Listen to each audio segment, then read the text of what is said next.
Ang nag-iisang, Di Manhwa, Tagalog Recap.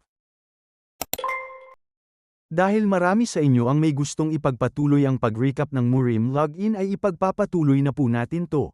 Basta't i-comment nyo lang ang next, at paabuti natin ng mas higit pa sa 500 likes ang bawat video para tuloy-tuloy na ang pag-upload ng kwento ni Taekyung. Samantala, sa kailaliman ng isang tiwangwang at batuhang kuweba kung saan ang mga stalactite ay nakabitin na tila nagyelong mga pangil at makapal ang hangin sa amoy ng mamasamasang lupa, isang nag-iisang lalaki ang nakaluhod. Isang malupit na kulay lilang lason ang malinaw na tumitibok sa ilalim ng balat ng kanyang kaliwang braso, kumakalat na parang makamandag na baging. Ang magagawa ko lang ay ituon ang lakas ko sa kaliwang braso, malakas niyang sinabi. Hindi ito sapat, bulong niya habang tinititigan ang nadungisang biyas. Unti-unting tinatanggap ang mabigat na katotohanan. Mas mahusay pala ang Poison King kaysa sa inaasahan ko. Iisa lamang ang paraan upang mapigil ang walang awat na pagkalat. Sa isang mabilis at malupit na galaw, kumislap ang talim, at isang basang tunog ng pagkapunit ang umalingaw sa kuweba. Ang kanyang nalason na kaliwang braso, malinis na naputol, ay bumagsak sa malamig na batuhan na may nakakakilabot na lagapak, at ang maitim na dugo ay kumalat sa bato. Alam kong hindi ito magiging madali. Pero, mula sa kaibuturan ng kanyang dibdib ay umusbong ang isang nakakikilabot, halos baliw na halakhak na umalingaw sa buong kuweba. Samantala ay ipinagpatuloy ni Tang Sadok ang kanyang salaysay, ang tinig niya'y paos na bulong na puno ng dalamhati at puot. Lubhang wasak ang katawan ng aking ama. Wala ni isang bahagi ang hindi napinsala. Tiyak na pinahirapan siya. Masinsinan naming siniyasat ang buong lugar kasama ang iba, ngunit huli na kami. Hanggang ngayon, hindi pa rin namin alam kung sino ang nagpahirap sa kanya o kung bakit. Bigla niyang itinaas ang ulo, nagliyab ang kanyang berdeng mga mata sa tila impyernong liwanag, sumasalamin sa unoos ng galit. Ngunit gagawin namin ang lahat upang mahanap ang salarin, at papaslangin namin siya. Tumaas ang kanyang boses, at isang mababang ungol ang kumawala habang nagngangalit ang kanyang mga ngipin. Pagpipira-pirasuhin namin siya at ikakalat sa buong kontinente. Ang dugong dadanak mula sa kanyang katawan ay ibubuhos sa 4 na dagat at 5 lawa.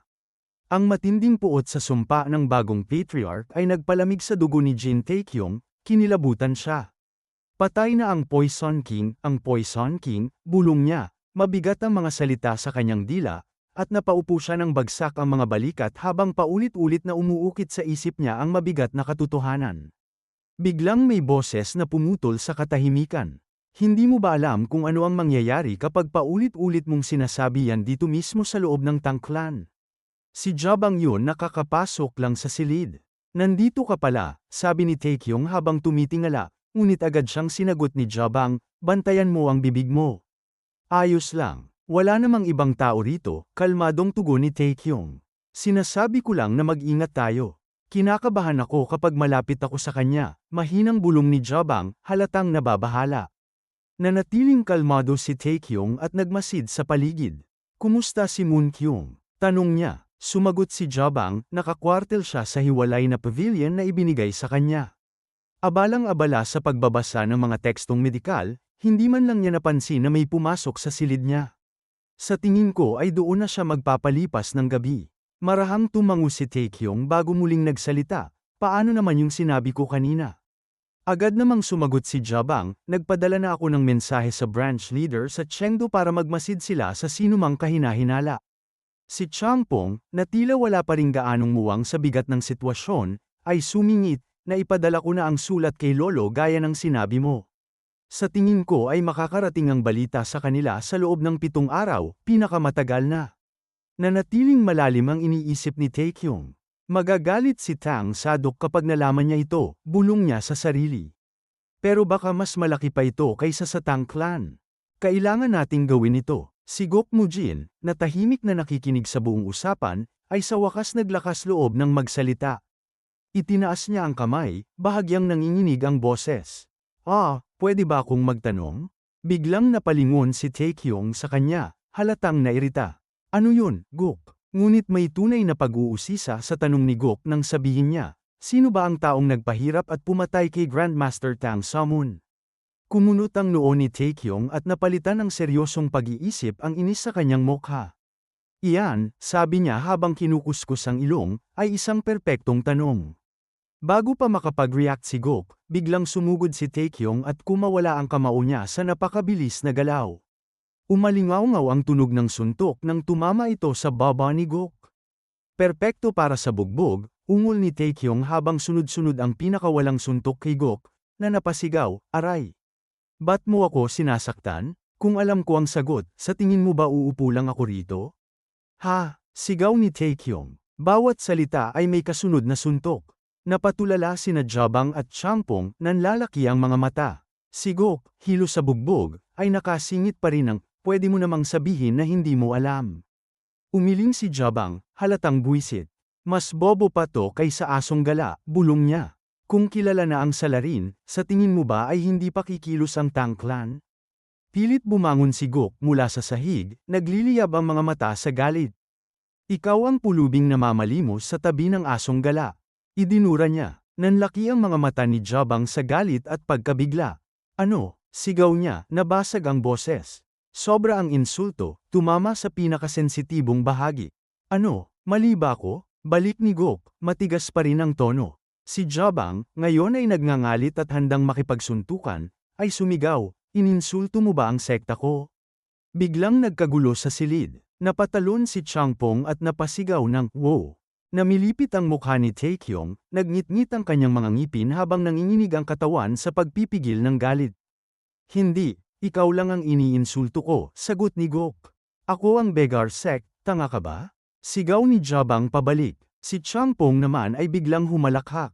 "Haha, tagapagligtas. Ininsulto ka niya." Sa wakas, sumabog si Jin Taekyong sa galit. Umalingaw-ngaw sa buong bulwagan ang malakas niyang sigaw na puno ng inis, "Lumabas kayo! Matulog na kayong lahat. Aalis tayo ng maaga bukas." Naputol ang ingay sa utos niyang yun, at agad na tahimik ang nag-aaway. Sa loob ng isang madilim na ay silid kumikislap ang ilaw ng nag-iisang lampara. Tinatanglawan ang may sakit na guro na nakahiga at pabulong na umuungol sa kama. Nakaupo si Jin Taekyong sa tabi nito, wala na ang kaninay maingay at magaspang niyang asal, napalitan ng malalim na katahimikan. Pinagmamasdan niya ang kanyang guro, bakas ang matinding lungkot sa mga mata. Ang pumislang, isip niya, habang muling sumagi sa kanyang alaala ang malamig na panata ng paghihiganti ni Tang Sadok. Yumuko siya, malalim ang iniisip. Napakaraming kahinahinalang tao sa Murim, hindi ba? Nariyan na ang Dark Heaven at ang Demonic Cult. Dahil buong lakas na nilipol ng Sichuan Tang Clan ang mga unorthodox noon ay baka may nakaligtas na naghihiganti, tulad ng kakaibang yin-yang duo, pagninilay niya. O isang assassin. Hindi, trabaho man nila ang pumaslang pero wala akong kilalang assassin na ganoon kalakas. Biglang may kumislap sa isipan niya at nanlaki ang kanyang mga mata. May isa, bulong niya sa sarili, ang Murdering Saint, isang nakapangingilabot na imahe ang sumagi sa kanya, isang aninong nilalang na may kumikislap na pulang mga mata sa dilim at mga espada sa likod. Hindi naman siguro siya yun, inisip niya. Pero hindi ko maaaring alisin sa listahan ang mga assassin. Gayunman ay may nananatiling pagdududa sa kanyang dibdib, pakiramdam niya'y may mas malaki pang puwersang kumikilos sa likod ng lahat. Ipininid niya ang mga mata. Sa ngayon, nasa sukdula na ako ng peak level, pagninilay niya, habang marahang umiikot ang kanyang enerhiya sa paligid. Hindi ko pa naaabot ang enlightenment na magtutulak sa akin sa susunod na antas. Pero dahil sa kapangyarihan ng sistema ay kaya kong makipaglaban sa mga kaaway na nasa transcendent level. Ngunit kung makakaharap ako ng mas mataas pa roon ay malamang matatalo ako. Bumalot sa kanya ang isang bugso ng pagpapakumbaba. Naalala niya ang nakaraang labanan, ang pag-ikot ng espiritual na enerhiya, ang mga espadang humahawi sa hangin. Kung hindi ako nagkaroon ng munting enlightenment sa laban ko kay Huang Bo ay malamang natalo na ako, pag-amin niya. Matingkad na paalala yun ng kanyang mga hangganan. Pero isang mandirigmang kayang pumaslang sa Poison King, pagninilay niya, napakabigat na hamon yun, nangangailangan ng lakas na higit pa sa kaya ko ngayon. Tiyak na matatalo ako, sinubukan niyang pakalmahin ang sarili. Siyempre, maliit ang tsansang makasalubong ko ang taong yon. Aasa na lang ako, na ang Tang Clan ang bahala roon. Napabuntong hininga siya at hinagod ang noo. Grabe, sobra na akong nag-iisip, bulong niya. Pagod na ang isip niya sa walang katapusang pagpaplano at sa bigat ng kalagayan ng kanyang guro. Babalik muna ako sa realidad para makapagpahinga, pasya niya. Bigla siyang may naalala. Inisip niya. May baliw na skeleton mage na nagwawala roon. Nasa Sichuan din ako dun. Grabe, malas ko talaga sa Sichuan. Huminga siya ng malalim at isinantabi muna ang tungkol sa skeleton mage. Mas may agarang problema siya. Pumikit siya at tahimik na nag-utos, inventory open, summon. Sa isang banayad na kislap, isang maliit na kumikinang na gintong bagay ang lumitaw sa kanyang palad. Isa itong hugis parihabang bato na naglalabas ng mahina ngunit mainit na liwanag. Tinignan niya yun, saka ang kanyang guro, at muling nagningning ang pag-asa sa kanyang mga mata. Naalala niya ang isang mahalagang kaalaman, isang bulong mula sa kaibuturan ng kanyang isipan. Ang pinakamainam na gallnut ay nagmumula sa lupain ng Sichuan. Tumalim ang kanyang tingin, bumalik ang determinasyon sa kanyang mga mata. Ngunit pagsikat ng araw sa ibabaw ng malalaking gusali ay isang isip ang umalingaw-ngaw sa kanya, gallnut, kalokohan. Dapat isinulat mo na lang ang address mo. Sa labas ng mga napakalaking tarangkahan ng Tang Clan, naghahanda ng umalis ang isang maliit na grupo. Naroon si Jin Taekyong nang lapitan siya ng isang opisyal ng Tang Clan na may pormal na anyo. Tito, ibig kong sabihin, ang patriarch, sabi nito, pinapasabi niya ito sa inyo. Tumingin si Jin Taekyong sa kanya, bahagyang kumunot ang noo. Ano? Tanong niya. May bigat sa tinig na inihatid ng opisyal ng Tang Clan ang mga salita ni Tang Sadok. Kapag natapos na ang aming paghihiganti ay tutulungan namin kayo sa abot ng aming makakaya. Salamat. Naway makamit ninyo ang nais ninyo, sagot ni Jin Taekyong at ng kanyang grupo habang magalang na yumuyuko. Gumanti rin ng pormal na saludo ang opisyal ng Tang Clan, magkasamang nakatiklop ang mga kamay. Ganoon din sa inyo, sabi niya, at unti-unting nagsara ang mga tarangkahan. Muling naglakbay ang maliit na grupong pinamumunuan ni Jin Taekyong, iniiwan sa likuran ang mabigat at nakakatakot na kuta ng Tang Clan. Biglang lumingon si Moon Kyung kay Jin Taekyong. Pasensya na, umpisa niya, pero saan na kayo tutungo ngayon? Bahagyang tumango si Jin Taekyong. Papunta kaming Chingcheng at MA. Napasigaw si Moon Kyung, nanlaki ang mga mata sa tuwa. Bundok Chingcheng at Bundok MA. Doon ang pinakamagagandang tanawin, ang banal na lupain ng Taoismo at Budismo, puno ng kakaibang mga bulaklak at mahahalagang halamang gamot. Grabe, napakaganda ng mga pinupuntahan ninyo. Pinagaspas niya ang kanyang mga kamay, halos tumatalon sa saya. Napabuntong hininga si Jin Taekyong, iniisip, naku, sasama na naman ba siya? Ngunit biglang bumagsak ang balikat ni Moon Kyung at nagbago ang kanyang ekspresyon. Sayang, pero hindi ako makakasama sa inyo sa pagkakataong ito. Kailangan ko nang bumalik sa aking guro. Napakurap si Jin Taekyong, nagulat sa biglang pagbabago ng asal ni Moon Kyung, inaasahan niyang magmamakaawa itong sumama. Ayos, bigla niyang nasabi, napangiti ng maluwang sa hindi inaasahang ginhawa, saka agad nagbawi ng mapansing nalilito si Moon Kyung. Ibig kong sabihin, sayang naman. Bahagyang nalito pa rin, tumango na lamang si Moon Kyung. Sa lahat-lahat, salamat, sabi niya habang bahagyang yumuyuko, dahil sa inyo, napakarami kong naranasan. Ikinaway ni Jin Taekyong ang kanyang kamay na tila balewala lang. Huwag mo akong pasalamatan. Mag-focus ka lang sa pag-aaral at maging isang dakilang manggagamot. Tumingin siya kay Moon Kyung at napalitan ng isang tunay na ngiti ang nauna niyang pagkapagod. Nagliwanag ang mga mata ni Moon Kyung sa narinig na paghihikayat.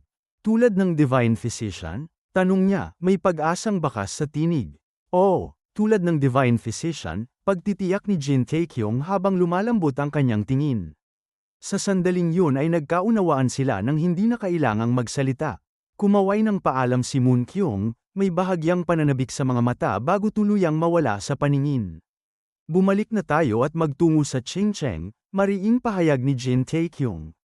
Siya ang nanguna, kumpiyansang humakbang ng isa, saka isa pa, habang dumadagundong ang kanyang mga bote sa lupang daan. Ginoong Jin Taekyong, may tumawag at napahinto siya. Kumurap siya at napalingon sa paligid. Biglang lumitaw ang dalawang tao mula sa masukal na kagubatan sa tabi. Payak at hindi kapansin-pansin ang kanilang kasuotan. Mali ang daan na yan, sabi ng isa. Patay na dulo ang naroon, sabay turo ng isa pa sa ibang landas. Dito tayo, kalmadong wika nito. Nagulat si Jin Taekyong at pinagmasdan sila. Sino kayo? Tanong niya, may bahid ng pagdududa sa tinig. Sila pala ang mga gabay na ibinigay ni Tang Sadok, at nagsimula na silang maglakad. Hindi napigilan ni Taekyong na magtanong, hindi ba roon ang tamang daan? Bahagyang natawa ang gabay na may balbas. Hindi laging sagot ang mapa, lalo na kung luma na ito. Tumutol si Taekyong, pero ang tangklan ang nagbigay sa akin ng mapang ito. Payapang sumagot ang gabay, kami ang gumawa niyan 20 taon na ang nakalipas. Kung ganoon ay tara na, pahayag ni Taekyong, sabik nang mapunta sa tamang landas. Dalawa ang naging gabay namin, pagsasalaysay ni Jin Taekyong. Kaya napagdesisyonan naming hindi na kailangang magsama-sama. Sina Gu Jabang at Gokmujin ay nagtungo sa sekta ng MA, habang kami naman ni Changpong ay pumunta sa sekta ng Qingcheng. Sa harap ng kanilang engrandeng templo, sinalubong sila ng grupo ng matatandang may mga mukhang bakas ang edad ngunit maliwanag pa rin ang mga mata. Napaka-kooperatibo ng sekta ng Qingcheng, puna ni Jin Taekyong.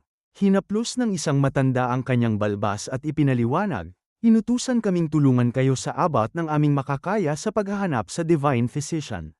Dagdag pa ng isa pang matanda, sa totoo lang, wala na rin kaming gaanong ginagawa sa katandaan namin. Ikinagagalak naming tumulong sa mga ganitong bagay.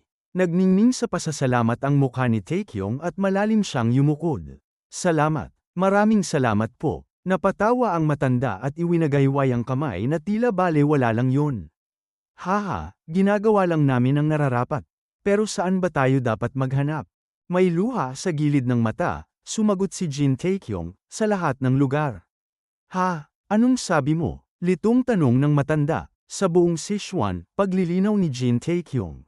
Umalingaw-ngaw ang bulungan sa hanay ng mga disipulo ng Qingcheng. Anong kalokohan to? May pabulong na sabi. Paano natin siya mahahanap? Usisa ng iba. Halatang hindi makapaniwala at tila sumusuko na agad. Hindi pinansin ni Jin Taekyong at Changpong ang mga reklamo at nagpatuloy lang sa kanilang misyon. Sumunod, nagtungo kami sa ikalawang destinasyon, pagsasalaysay ni Jin Taekyong, bilang kabayaran sa kakulangan ng tulong mula sa Tang Clan. Biglang nagbago ang tagpo at lumitaw ang isang kahangahangang estruktura, isang malawak at maringal na palasyong nakatayo sa gitna ng matatayog na bundok. Iyan ang bulalas ng isa, puno ng paghanga at bahagyang pangamba ang tinig. Paglapit nila sa tarangkahan ng palasyo ay isang lalaking nakasuot ng marangyang pulang kasuotan ang halatang may mataas na katungkulan. Ang nagmamadaling lumabas, namumutla ang mukha sa takot. Nadapa pa siya bago mabilis na nagpatira pa sa lupa, nanginginig ang boses. Ako si Won Kyun, ang Panginoon ng Sichuan, ay nagbibigay galang sa plaka ng Great King of the Mountains. Nananatili sa hangin ang desperado niyang pahayag. Itinaas ni Jin Taekyong ang makinang gintong plaka, may mapaglarong ngiti sa labi. Sa isip niya, nakuha ko to pagkatapos ng fan meeting kasama ang King of the Mountains. Hindi ko inakalang magagamit ko pala ito sa ganito. Mukhang kailangan ko siyang bigyan ng libreng yakap at limited edition na merch sa susunod naming pagkikita. Pagkatapos ay hinarap niya ang nakadapang Panginoon at mariing nagsalita. Hindi ko na ito papatagalin pa. May hinahanap akong tao. Ilan ang kaya mong italaga para rito? Nanginginig pa ring nauutal si Won Kyun. Hindi ako sigurado. Kung ibabawas ang mga puwersang kailangan para sa pag-iwas sa pananakop ay ilang libo po. Lalong lumawak ang ngiti ni Jin Taekyong at kumislap ang tagumpay sa kanyang mga mata. At sa ganung paraan, pagtatapos niya, nagkaisa ang Miriam at ang pamahalaan sa paghahanap sa Divine Physician. Makalipas ang 3 araw, muling nagbago ang tagpo sa isang nakababahalang muling pagkikita. Nagbalik sina Gu Jabang at Gokmujin, maputla ang mga mukha at nanginginig ang mga katawan. Inaalalayan ni Jabang ang ikatlong tao, isang miyembro ng sekta ng MA na matinding umuubo, may dugong dumidikit sa kanyang mga labi. Si Gokmujin, baluktot ang mukha sa sakit at pagod, ay hinihingal na nagsabi, "Squad leader." Napatitig si Jin Taekyong sa kanila, nanlaki ang mga mata sa gulat at hindi makapaniwala. Anong nangyari? Sigaw niya. Kung nakaabot ka sa bandang ito ng video ay i-comment nyo na ang next, at paabuti natin ng mas higit pa sa 500 likes ang bawat video para tuloy-tuloy ang pag-upload ng kwento ni Taekyong. Maraming salamat sa panunood at patuloy na pagsubaybay.